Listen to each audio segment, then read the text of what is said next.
अस्सलामुअलैकुम dear students, उम्मीद है कि आप सब खैरियत से होंगे और अपने एग्ज़ाम्स की स्टडीज़ के हवाले से बहुत अच्छी से तैयारी कर रहे होंगे। तो आज के इस लेक्चर में मैं आप लोगों से डिस्कस करने जा रहा हूं, आप लोगों को समझाऊंगा ninth class mathematics new book जो 2025 और उससे ऑनवर्ड सेशन के लिए आई है।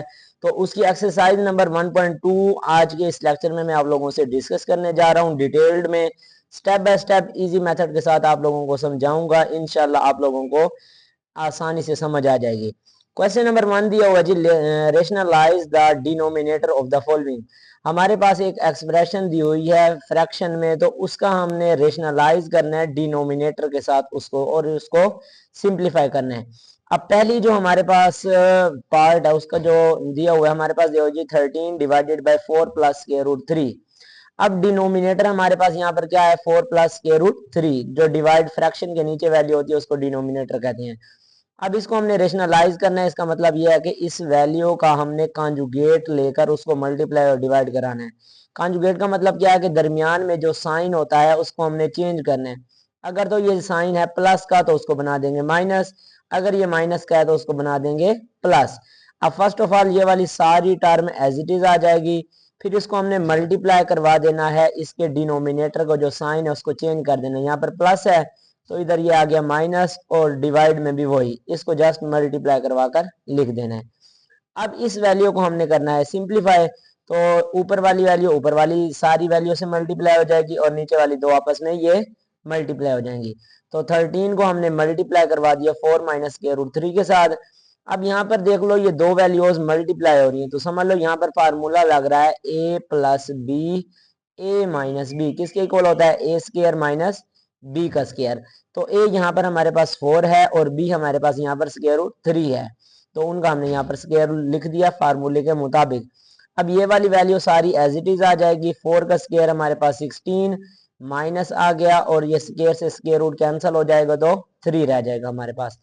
अब नेक्स्ट अगले स्टेप में क्या होगा जी, ऊपर वाली वैल्यू तो सारी आ जाएगी एज इट इज।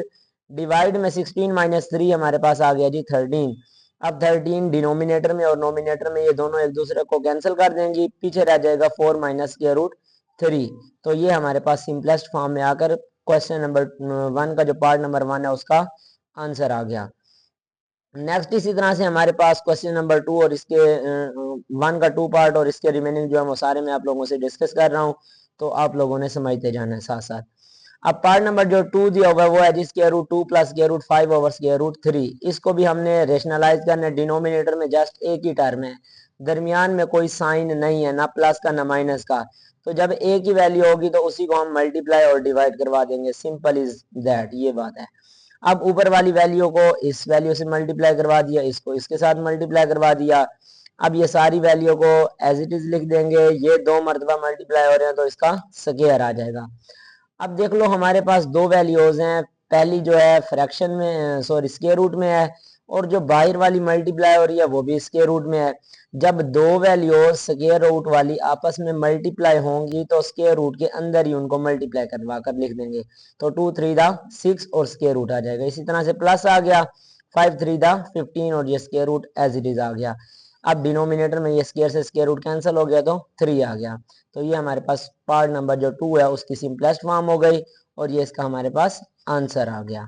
नेक्स्ट इसी तरह से पार्ट नंबर 3 देखते हैं जी। हमारे पास दिया हुआ है जी square root 2 minus 1 divided by square root 5। अब इसको भी हमने रेशनलाइज करना है डिनोमिनेटर के साथ। तो पहले एज इट इज ये वाली सारी टर्म जो है वो आ जाएगी, फिर मल्टीप्लाई करवाएंगे, जस्ट एक ही टर्म है तो इसी को हमने मल्टीप्लाई और डिवाइड में मल्टीप्लाई करवा देना है। तो अब नोमिनेटर नोमिनेटर से मल्टीप्लाई हो जाएंगे, डिनोमिनेटर डिनोमिनेटर से, तो ये दोनों एक जैसी हैं, इसका स्क्वायर आ जाएगा। स्क्वायर रूट 5 को स्क्वायर रूट 2 से मल्टीप्लाई किया तो स्क्वायर रूट 10 आ जाएगा। फिर माइनस आ गया, स्क्वायर रूट 5 को 1 से मल्टीप्लाई करवाया तो स्क्वायर रूट 5, और ये स्क्वायर से स्क्वायर रूट कैंसिल तो हमारे पास 5 रह जाएगा, जो कि इसकी सिंपलेस्ट फॉर्म है। रेशनलाइज इसको करवा कर लिख दिया तो पार्ट नंबर जो 3 है उसका ये आंसर आ गया। नेक्स्ट हमारे पास one of the most important question है जी part number 4। 6 minus 4 square root 2 6 plus 4 square root 2, इसको रेशनलाइज करवाना है। तो फर्स्ट ऑफ ऑल हमारे पास ये सारी टर्म जो है एज इट इज आ जाएगी। इसको मल्टीप्लाई करवा देना है हमने डिनोमिनेटर के साथ, जहाँ पर प्लस है तो इधर माइनस आ जाएगा, और वही वैल्यू हमने डिनोमिनेटर में भी लिख देनी है। अब यहाँ पर क्या है कि ये ऊपर वाली वैल्यू इस ऊपर वाली वैल्यू से मल्टीप्लाई होंगी और डिनोमिनेटर वाली दोनों आपस में मल्टीप्लाई होंगी। तो उसके लिए मैंने यहाँ पर ये देख लो इन दोनों को मल्टीप्लाई करवा कर लिख दिया और इन दोनों को भी मल्टीप्लाई करवा कर लिख दिया। अब ऊपर देख लो ये हमारे पास ये सारी एक वैल्यू बन रही है और ये अगली सारी एक बन रही है, तो दो मरतबा एक ही वैल्यू रिपीट हो रही है तो इस कंप्लीट का स्क्वायर बन जाएगा।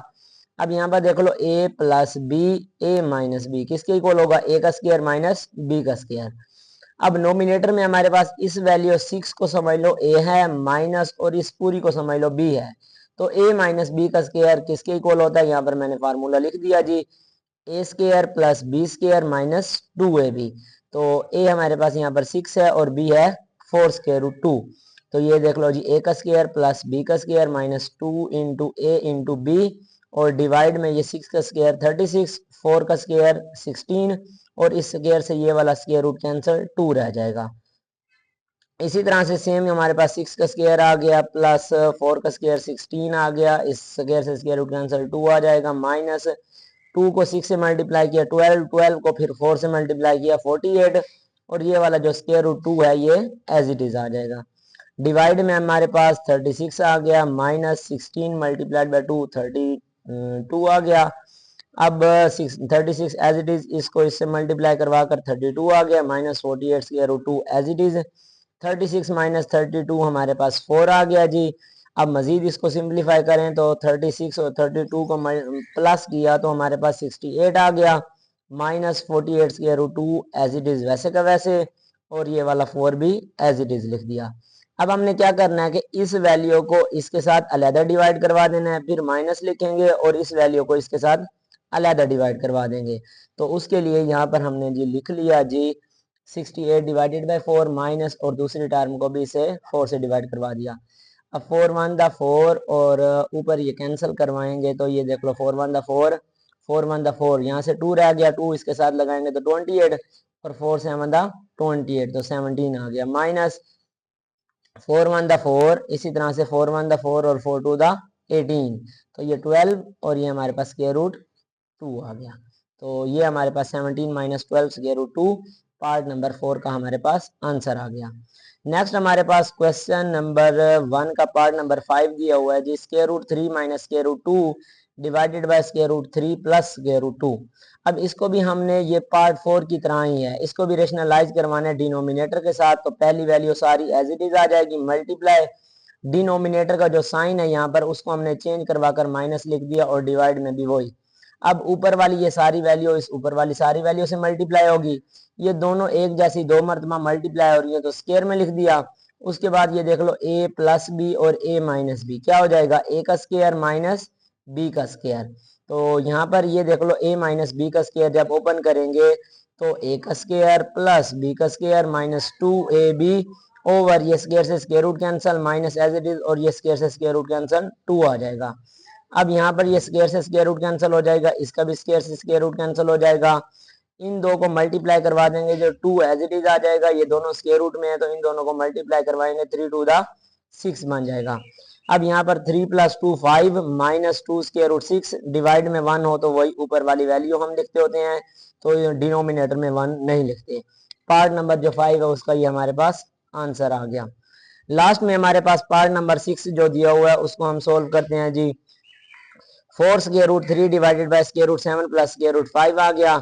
अब देखो नोमिनेटर में एक ही वैल्यू डिनोमिनेटर में दो हैं, इनको रेशनलाइज करवाना है तो डिनोमिनेटर का कांजुगेट ले लेंगे। कांजुगेट क्या होता है कि साइन चेंज करना है, प्लस है तो माइनस बन जाएगा, डिनोमिनेटर में भी वही।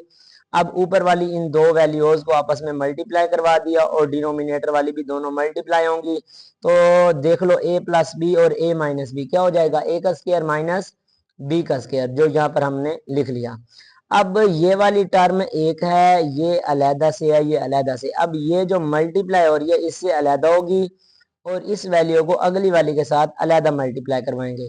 अब देखो मल्टीप्लाई जो स्क्वायर रूट के अंदर है वो दोनों अलहदा होंगी, इनके साथ जो कोएफिशिएंट्स हैं वो अलहदा। अब यहाँ पर कोएफिशिएंट 4 है, इसके साथ कुछ नहीं है तो क्या होगा 1, 4 1 दा 4 और 7 को 3 से मल्टीप्लाई करवाकर स्क्वायर रूट के अंदर 21 आ गया। फिर ये वाला माइनस आ गया, 4 को इसके साथ यहाँ पर कुछ नहीं है तो 1 4 1 दा 4 और स्क्वायर रूट 3 को स्क्वायर रूट 5 से मल्टीप्लाई करवा दिया तो 5 3 दा 15 आ गया। डिवाइड में ये स्क्वायर से स्क्वायर रूट कैंसिल, इसका भी स्क्वायर से स्क्वायर रूट कैंसिल, तो 7 माइनस 5 यहाँ पर लिख देंगे। अब ऊपर वाली दोनों वैल्यूज में से 4 को हमने ले लिया कॉमन, क्या रह जाएगा, पहली में से स्क्वायर रूट 21 माइनस आ गया 4 बाई कॉमन आ गया, तो बच गया यहाँ हमारे पास square root 15 divided by 7 minus 5 हमारे पास रह जाएगा 2। अब यहाँ पर देख लो जी 2 1 द 2 और 2 2 द 4, डिनोमिनेटर हमारे पास यहाँ पर हो गया जी कैंसल और नोमिनेटर में सिर्फ बच जाएगा 2। और यहाँ पर देख लो इसको हमने मजीद सिंपलेस्ट फॉर्म में, क्योंकि इन दोनों में से कुछ कॉमन ले सकते हैं, तो इसको हमने दोबारा लिख दिया स्क्वायर रूट के अंदर 7 मल्टीप्लाई 3 और इसको लिख दिया 5 मल्टीप्लाई 3।